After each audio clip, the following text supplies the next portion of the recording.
First Things, episode number 4. I seem to be lost. And so you're working around the clock so you don't take time for yourself to feel like an actual human being. I used to feel like no matter how hard I worked, I was just spinning my wheels.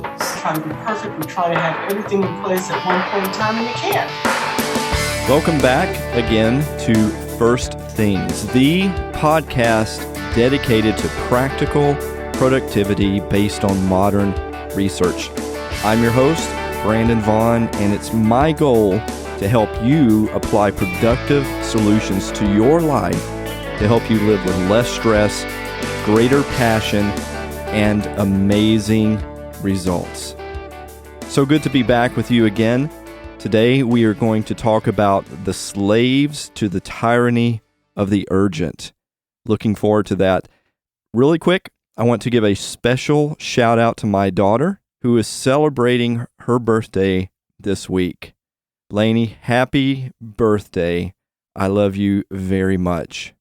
Before we begin today, I want to draw your attention to 2 articles that were in USA Today. One of them was a fairly sad article, and it's going to be in the show notes, about an intern who died from working too much. The story goes reportedly that this one intern had worked until 6 a.m. for 3 days in a row, and the cause of death was still unknown, but the whole article is about how grueling hours at banks are in focus after this intern's death. Something that we mentioned in the last podcast was the fact that no one on their deathbed wished that they had spent more time in the office. And I think this is a very sad testament to that we need to be careful that we are emphasizing the right things and that we're not overemphasizing the things that really are not that important. In the other article, there was this big story of a Harvard graduate working as a very successful lawyer, making big money, big success, but when they interviewed her, she says, "I'm miserable." That I think, like so many people who are doing well professionally, they discover that they feel so empty. I feel haunted, depressed. She didn't feel like herself anymore because she dreamed of being a writer and she was laboring as a lawyer. The whole thing is life is too short. Live your dreams. Go after your passions and don't think that the economy or your education or your experience, or don't let any of that inhibit you from pursuing your passions. Again, life is too short. Emphasize the important things in your life. So in our last episode, we talked about the battle between the compass and the clock, between the good and the best. And another thing that we briefly mentioned was urgency. Now, take a few minutes and think about urgency. What are some urgent things that happened to you last week? And of those things, what ended up being really important? And what things were unimportant? The bad thing is, I've seen in my life that the unimportant things will often try to disguise themselves as important things by using urgency. For instance, I can get a text message that really isn't important, but the fact that I get it, wherever I happen to be, pushes an urgency on me that makes it feel more important than it really is. In the previous podcast episode, I also mentioned a Superman effect, which is this effect to pull us away from the important things in our life. And one of the things that I mention in this, I won't go into all the detail because you can go back and listen to that particular episode, but suffice it to say that this effect is us seeing ourselves as so important that even the urgent, unimportant things in your life cannot be sacrificed. Because after all, if you don't do them, then who will? One aspect of this Superman effect is this adrenaline rush that we get from urgent matters. I find that the unimportant things in life often pose with great urgency. And I think if you think about this, you'll find that it's true in your life as well. When you get an email, what is it that makes you feel overwhelmed to respond right away? Or when you get a phone call, why do some of us have to answer it? I'm old enough to remember a day before email. Yes, it seems crazy to think of those days now, but in those days, you would get things through regular mail, snail mail, as they used to call it. What I recall from those days, I never felt an urgency to respond right then when I got a letter in the mail. So why is it that we feel that way with email? I think one reason could be that we are so behind on emails and we have no good system to deal with them, which we'll talk about in a future episode. But it's still a nagging tendency in our lives to be pulled away by this. Technology is presented to us as the savior of our time. Just use this device or this app. Use this app and it will save you hours or days. Yet most of us find that we have even less time. The very technology that's meant to free us enslaves us. So why do we love the urgent? Well, let's be honest. We don't always hate it. Sometimes we actually love the urgent if we're really honest about it. Why? Because it makes us feel valued. We're the hero that saves the day. It's like a roller coaster ride that is fast and furious and can be a little fun. Quite frankly, some of us are pros at waiting until the last minute to do things. And as long as the task is also important, there's nothing wrong with urgency. The problem is when we begin reacting to all urgency, regardless of whether it is important or not. That is when we get into trouble. Also, if we're honest, we feel more secure being busy. It's almost embarrassing to admit to people that we aren't busy. I don't know if you guys have ever seen Office Space, but there's a scene in the movie where the character has this revelation through hypnosis of not worrying about life anymore. And in this scene, he talks about his view on work. And it's a little bit edited, but go check out the movie again. I'll put a link in the show notes. But listen to this clip really quick. What we're actually trying to do here is we're trying to get a feel for how people spend their day at work.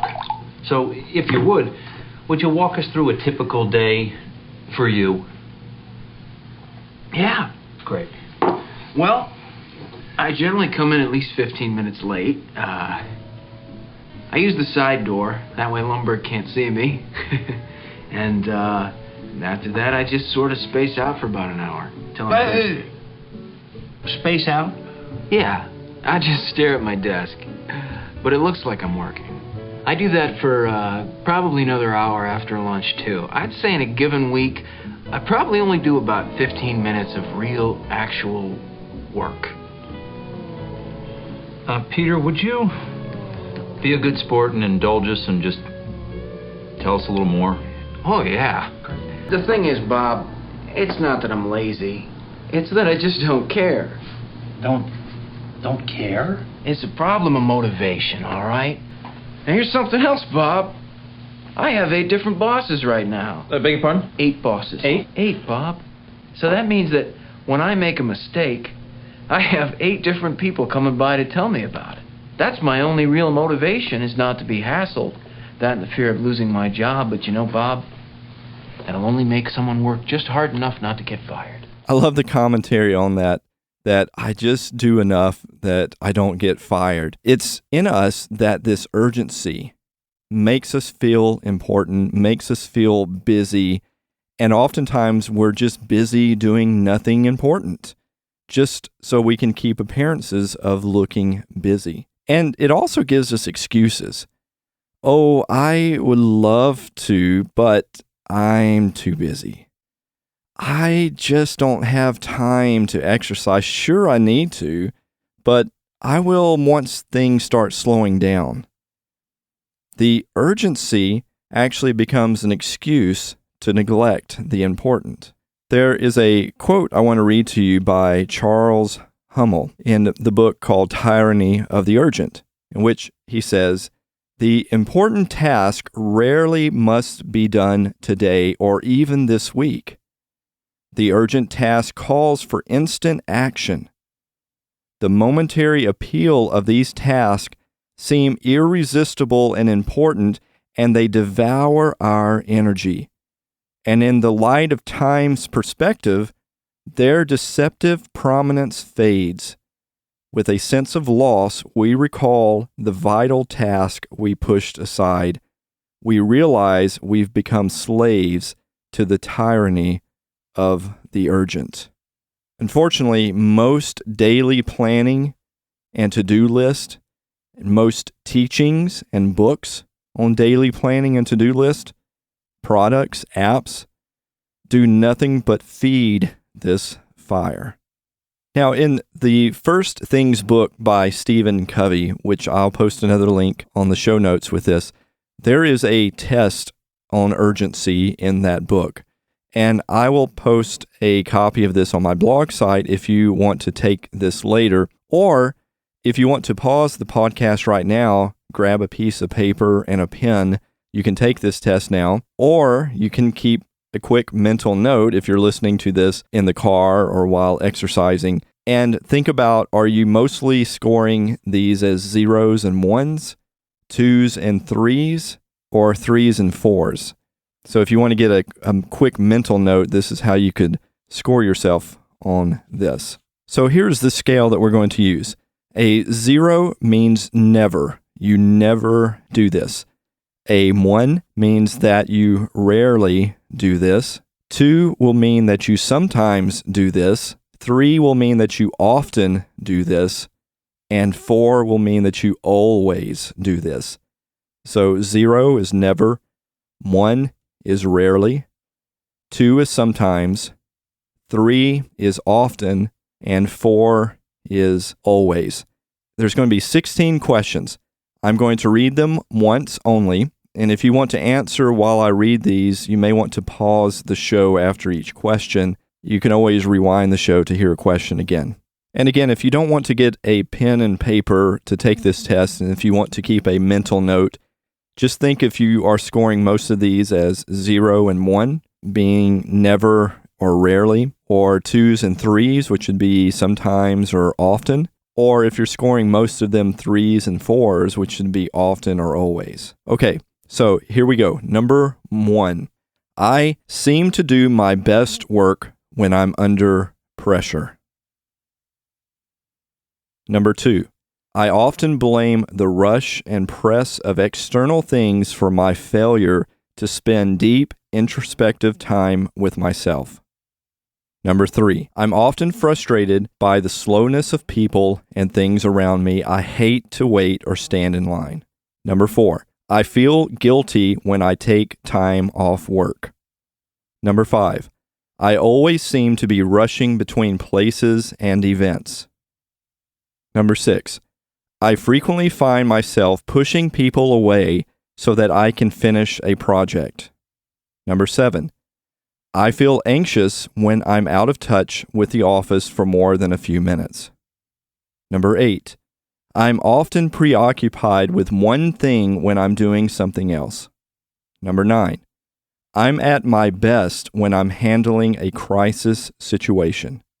Number 10, the adrenaline rush from a new crisis seems more satisfying to me than the steady accomplishment of long-term results. Number 11, I often give up quality time with important people in my life to handle a crisis.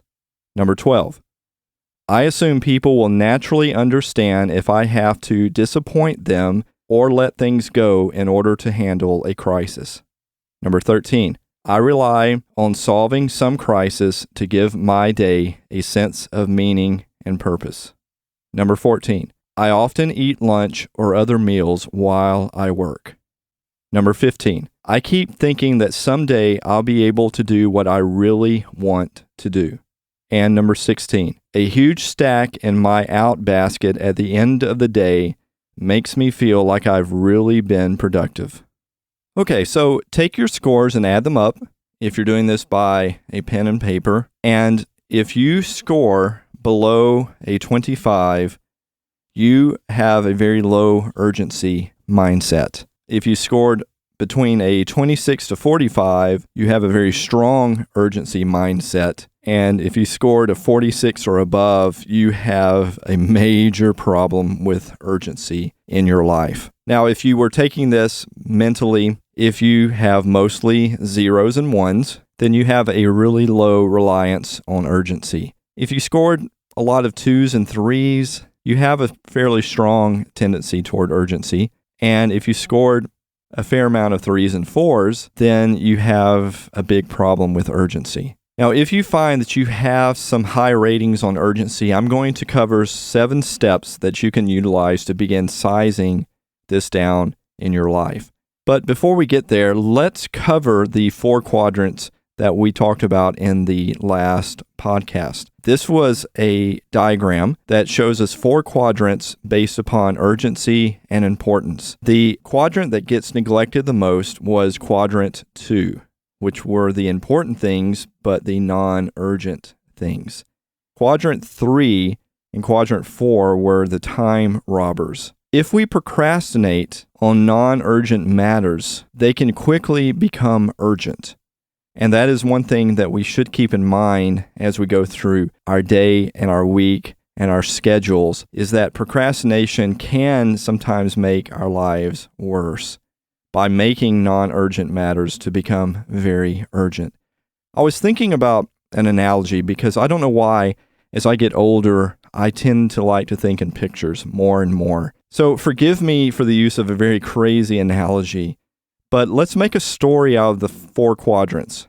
Now, I'm a fan of Star Wars, and I apologize in advance if you're not, but let's say that quadrant 2 is Yoda, the Jedi Master, who's quiet, and he's not going to impose his knowledge on you unless you ask him. Quadrant 1 and quadrant 3 are the loud extroverts. So I say quadrant 1 is like Darth Vader. Now that's a serious dude, and you shouldn't ignore him. You shouldn't ignore that quadrant. Quadrant 3, if you remember, C-3PO, the gold robot, the whiny robot who is constantly wanting attention and who thinks that everything is an emergency needing your attention. Now, when quadrant 1, Darth Vader says something, it's urgent and it's important. But when quadrant 3, or C-3PO says something, it's a whiny me. Kind of like some of those kids from Willy Wonka, if you've seen that as well. Quadrant 4 is more like, to me, like Han Solo, whose constant aim in life is the trivial, the party, the shallow. Now, the question is, who are you going to pay attention to in your life? Darth Vader, Yoda, C-3PO, or Han Solo? Now, the fact is, you can't really ignore Darth Vader, and I don't even suggest that you try.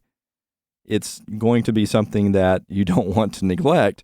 If Darth Vader is staring you right in the face, I think you should pay attention and handle that. So the things that are urgent and the things that are important, yes, you must deal with those. But what about the other 3 quadrants? What about Yoda, C-3PO, or Han Solo? Well, the fact is that C-3PO is so vocal. And also Han Solo seems like a lot of fun. So all of that means that we can completely forget about poor Yoda. Yet Yoda is the person to guide us into the true meaning of life. But if we never tell C-3PO to shut up or to shut down, if we don't ignore Han Solo, we will never find time to spend with Yoda. Now, like I said, that's a crazy illustration, and apologies again if you aren't a Star Wars fan, but if it helps you visualize these quadrants better, then run with it. And by the way, if you think of a better analogy, I would love to hear it. Please leave me a comment at firstthingsproductivity.com/04. The point is this: quadrant 1 and 3 will push themselves on you. Quadrant 4 will always be ready to distract you. Quadrant 2 is the only one who will sit quietly by until you focus on it. Quadrant 2 doesn't act on us.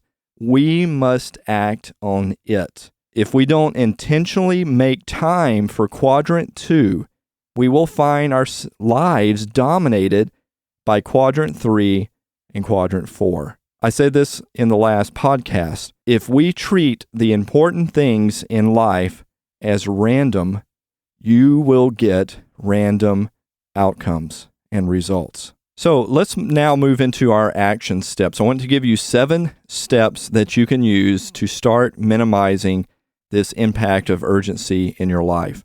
Well, first of all, I would recommend that you write down your thoughts of what you think when you hear the word urgency and when you hear the word important. How does the word urgency make you feel? Does it make you feel happy? Does it make you feel stressed out? Write that down. And what does the word important make you feel? Now, I don't want to suggest what you should feel. That's the last thing I want to do.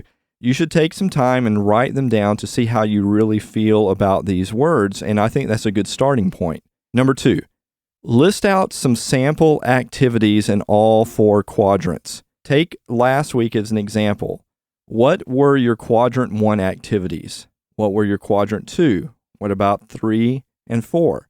And be honest and don't beat up on yourself if you find that little was done in your Quadrant 2. Before you can focus on this, you need to have an honest assessment of where you're currently at. I will post the quadrants again in the show notes so you can use that as a reference for this exercise. Number 3, you should rob from Quadrant 3 and 4 to feed Quadrant 2. That is, you will find time for Quadrant 2 by going after time spent in Quadrant 3 and Quadrant 4. First, I would suggest that you go after Quadrant 4, which are your prime time robbers. That's the first thing to go after. Now, that doesn't mean you can never indulge in mindless TV watching or surfing the internet, but you should treat it like dessert. You won't be very healthy if all you do is eat dessert. Satisfy your Quadrant 2 activities first, and then let Quadrant 4 get the leftover time. Then after you've gone after Quadrant 4 and you've trimmed a lot of that time wasted, then go after your Quadrant 3 to find even more time for your Quadrant 2 activities. Number 4, learn a new identity. So instead of idolizing Quadrant 3 and using it to push an identity of a hard worker, change your identity to be a smart worker. Nourish yourself in Quadrant 2. Work smarter, not harder. Be known for your creativity, your energy, and your effectiveness, not the fact that you're a hard worker who just works all the time. Reward yourself with Quadrant 2 activities.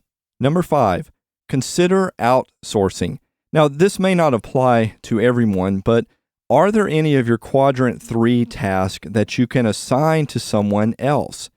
Can you afford a virtual assistant? Maybe you should just ask yourself the hard question, does this really need to be done? And many times the answer may be no. Or it could be, let me wait a few days to do this because it doesn't have to be done right now. And then you may find in 2 or 3 days that it really wasn't a big deal and you're glad you didn't spend the time on that. Number 6, realize that some of your Quadrant 2 activities will always be Quadrant 2, but sometimes your Quadrant 2 can change. For example, your family and your health will probably always be a Quadrant 2 activity.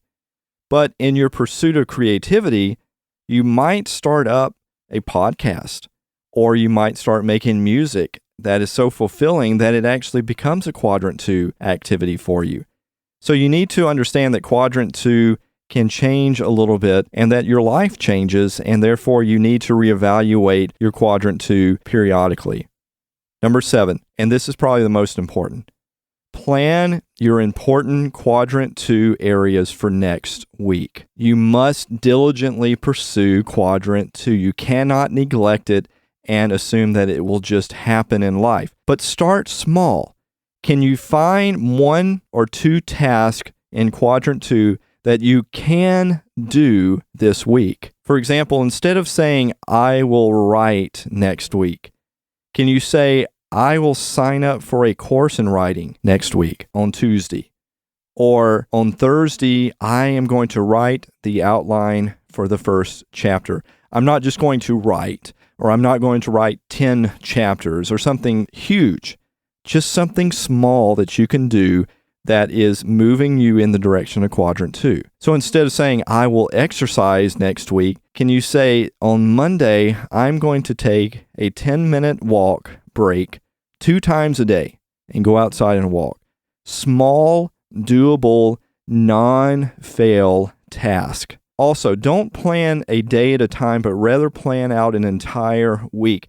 That way you can see a wider set of time to plan in your quadrant 2 activities. Now, I do this.